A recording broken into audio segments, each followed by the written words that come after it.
So I'm standing here today on the Plains of Abraham, where in 1759 the French and British Army met in a very brief standoff, which was the conclusion to a months-long siege of the city of Quebec during the French and Indian War.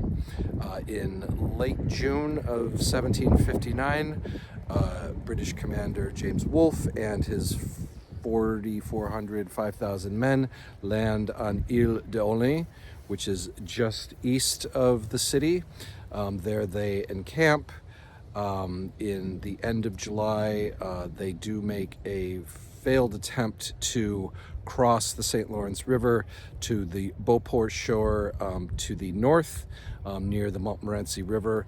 There is a fight that is spoiled by French soldiers who are dug in, as well as a heaving rainstorm which drives off the British. From the end of July forward, the British set up artillery positions on the opposite side of the river, shelling the city of Quebec mercilessly over the coming weeks. And then they sail ships up and down the St. Lawrence River, which is back here to the south, burning and pillaging French-Canadian towns, just in no really military purpose, but more of a war of attrition and war of fear and terrorism. By early September, the British are finally rethinking their plans, and then on September 13th, 1759, Wolfe sets off with his troops and lands about a mile and a half west of the city at Foulon, which is a small path that goes up about a 180-foot cliff.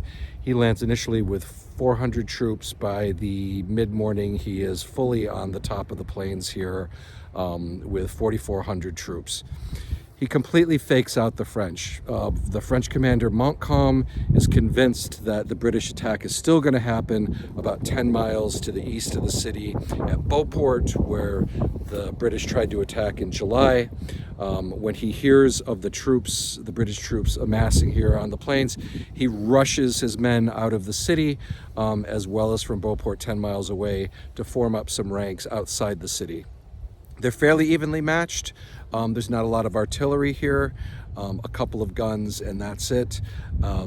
Wolfe sets up at this end, not so far away, back probably about where that tree line is today, and then Montcalm is back towards the city in this direction.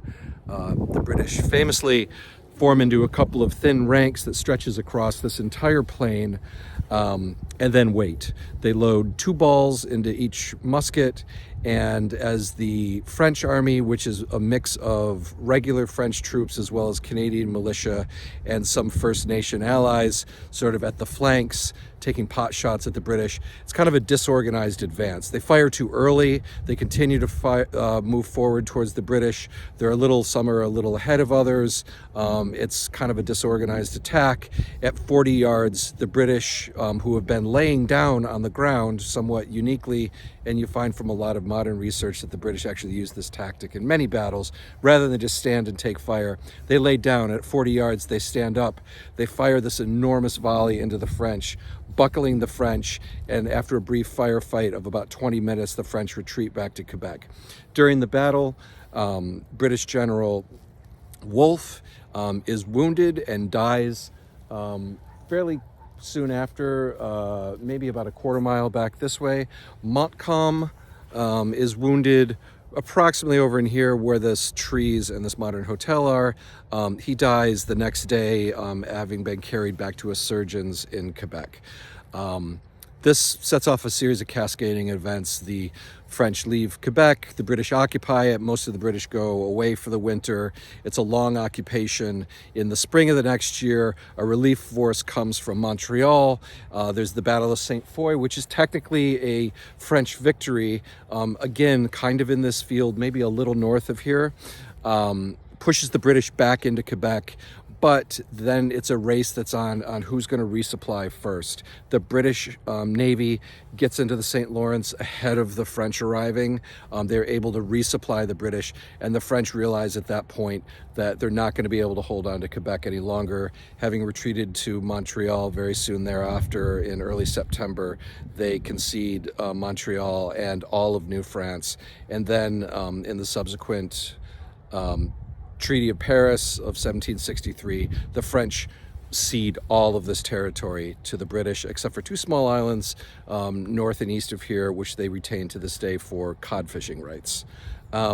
Today's Plains of Abraham is a municipal park of about 240 acres, surrounded by the modern city, as well as the St. Lawrence River to its south. It's used for multiple recreational purposes, soccer. I saw a few birthday parties here today, even in the rain, playgrounds and whatnot. But it's a really amazing place to come and see what this battlefield might have looked like back then in 1759. And you get a sense of the high ground that was so important for the British to take this hill, because from here you'd be able to see right into the old city and continue to press the fight into the city until it surrendered, like it did in September 1759.